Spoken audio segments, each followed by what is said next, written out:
은퇴하면 뭐하고 살지? 많은 사람들이 이 질문을 마음속에 담고 살죠. 특히 50대 중반쯤 되면 슬슬 현실로 다가오기 시작합니다. 내 퇴직금으로 뭘 해야 하나? 연금은 과연 충분할까? 일은 계속할 수 있을까? 누군가는 불안에 떨고 또 누군가는 과감한 결정을 내리기도 합니다. 오늘 이야기의 주인공은 바로 그 과감한 선택을 한 55세의 은행원입니다. 30년 가까이 한 직장에서 묵묵히 일해오다 희망퇴직이라는 이름의 정리수순을 밟았죠. 퇴직금은 3억 원. 그런데 그걸 모두 미국 S&P 500 ETF에 넣었습니다. 이게 말이 되냐고요? 그런데 생각보다 이런 선택을 하는 사람들이 점점 늘고 있어요. 왜냐고요? 지금의 은퇴는 끝이 아니라 다시 시작이기 때문입니다. 하지만 문제는 그 선택이 현명한가 아닌가는 전혀 다른 이야기라는 거예요. 본론 ETF에 올인한 이유, 그리고 그 선택의 명암. S&P 500 ETF. 요즘 50대, 60대들 사이에서 이거 모르면 간첩? 이라고 할 만큼 유명해졌죠. 미국의 대표 500개 기업에 분산 투자하는 인덱스 상품이라 장기적으로는 우상향한다는 믿음이 강합니다. 우리의 주인공도 그렇게 생각했어요. 이젠 더 이상 일하고 싶지 않아. 물가도 오르는데 은행 예금으론 부족할 거야. 그냥 이 돈 ETF에 묻어두고 배당도 받고 몇 년만 버티면 오르겠지. 그런데 실제로는 어떤 일이 벌어졌을까요? 사례 1 60세가 됐는데 계좌가 마이너스 20%입니다. 첫 사례는 그 55세 은행원의 실제 이야기입니다. 그는 2021년 말 퇴직했습니다. 시장이 한창 고점일 때죠. 그래서 3억 원을 S&P 500 ETF에 SPY, IVV 또는 환해지 없는 국내 상장 ETF에 전액 넣었어요. 그리고 2022년 시장은 급락. 물가 급등, 미국 금리 인상, 러시아 마이너스 우크라이나 전쟁. 그가 투자한 ETF는 일시적으로 마이너스 20%까지 떨어졌고 계좌는 2억 4천만 원까지 줄었죠. 그의 심정이 어땠을까요? 내가 퇴직 후 가장 먼저 한 일이 손실 확인이라니. 잠이 안 옵니다. 다행히 지금은 시장이 어느 정도 회복됐지만 그는 말합니다. 몰빵한 건 정말 위험한 선택이었어요. 특히 은퇴 직후 멘탈이 가장 약해질 때라. 좋은 ETF가 장기적으로 우상향한다는 건 맞지만 투자의 타이밍과 분산이 정말 중요합니다. 은퇴 직후는 자산이 급격히 줄어드는 시기라 리스크 관리가 필수예요. 사례 2 나는 ETF 투자로 매달 생활비 받습니다. 반대로 또 다른 60세 부부의 사례를 볼까요? 이 부부는 퇴직 3년 전부터 S&P 500 ETF와 고배당 ETF를 미리 분할 매수했어요. 퇴직 후에는 투자금이 약 2억 5천만 원, 이 중 일부는 월 배당 ETF로 옮겼고요. 현재 매달 약 40만 60만 원 정도의 배당을 받고 있습니다. 그 부부는 말해요. 물가가 올라서 불안하긴 한데 이 배당이 있어서 기본 생활비는 커버돼요. 그리고 원금은 건드리지 않으니 마음이 편해요. 좋은 ETF를 활용해 현금 흐름을 만드는 전략은 매우 유용합니다. 하지만 핵심은 사전 준비예요. 은퇴 직전에 급하게 올인하는 것보다 미리 분할 매수하고 리스크를 나누는 게 안정적입니다. 사례 3 나는 ETF 단기 일자리 병행으로 은퇴 불안 줄였어요. 세 번째는 59세의 희망퇴직 후 세미 리타이어를 선택한 한 남성 이야기입니다. 그는 퇴직금 1억 5천만 원 중 절반을 S&P 500 ETF에 넣고 나머지는 MMF 단기 채권형로 유동성을 확보했어요. 그리고 동네 마트에서 주 3일 하루 4시간씩 일합니다. 월 60만 원 정도의 소득이 생기죠. 그는 말합니다. ETF 수익은 장기적으로 보고 생활비는 단기 알바로 보충하니 생각보다 여유롭습니다. 노후의 핵심은 심리적 안정이에요. 돈이 많아도 불안하면 소용없어요.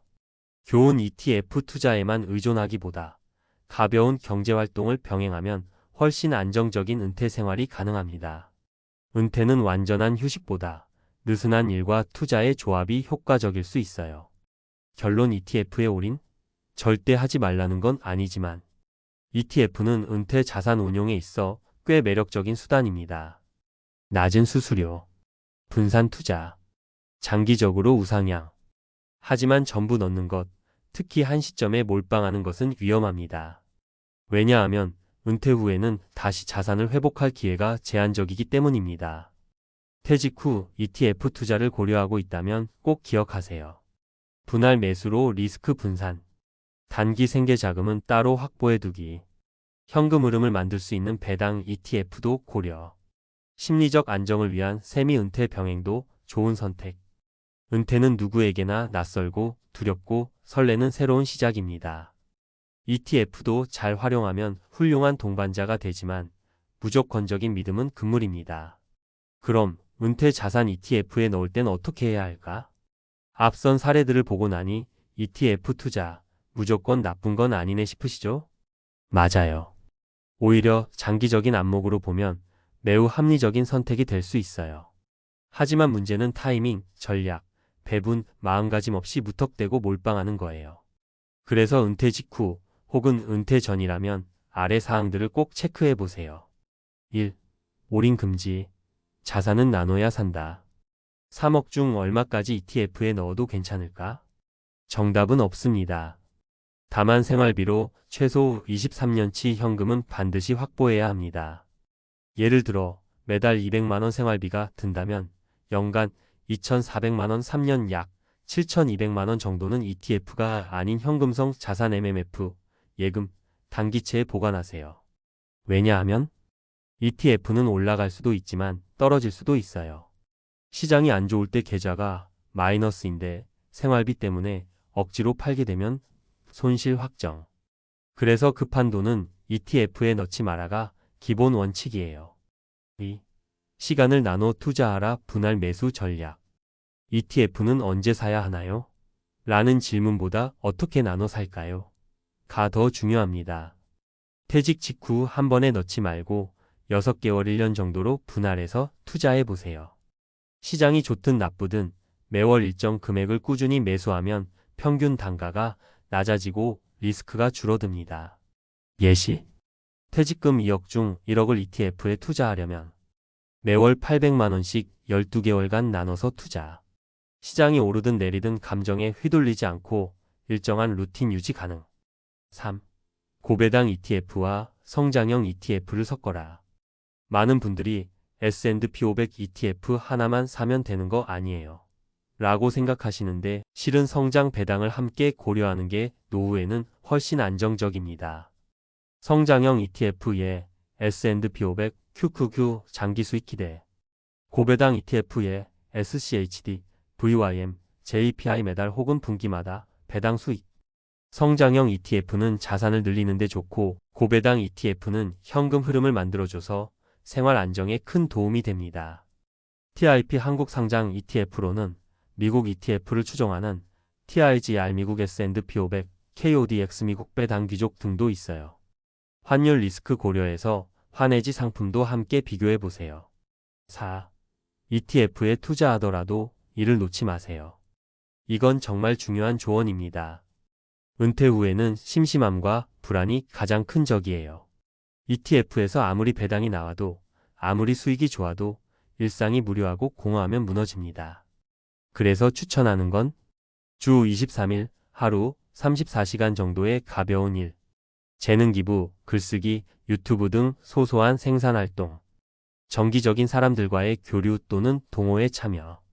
이런 활동이 바로 ETF 수익보다 훨씬 더 큰 심리적 배당이 되어줍니다. 돈은 은행에 넣고 마음은 사람과 연결하라는 말 진짜입니다. 마무리 ETF는 도구일 뿐 당신의 은퇴를 결정짓진 않는다. ETF가 나쁜 것도 완벽한 것도 아닙니다. 그건 도구일 뿐이에요. 문제는 그걸 어떻게 쓰느냐, 그리고 당신의 삶 전체를 어떻게 설계하느냐에 따라 달라지죠. 퇴직 후 인생은 생각보다 깁니다. 운 좋으면 30년, 40년을 살아야 해요. 그래서 투자, 소비, 활동, 건강, 인간관계 모두가 연결된 종합 설계가 필요해요.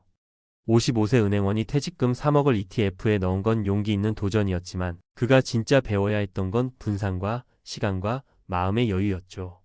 그러니 당신도 같은 실수는 반복하지 말길 바랍니다. 은퇴는 마지막이 아니라 두 번째 인생의 첫 페이지입니다.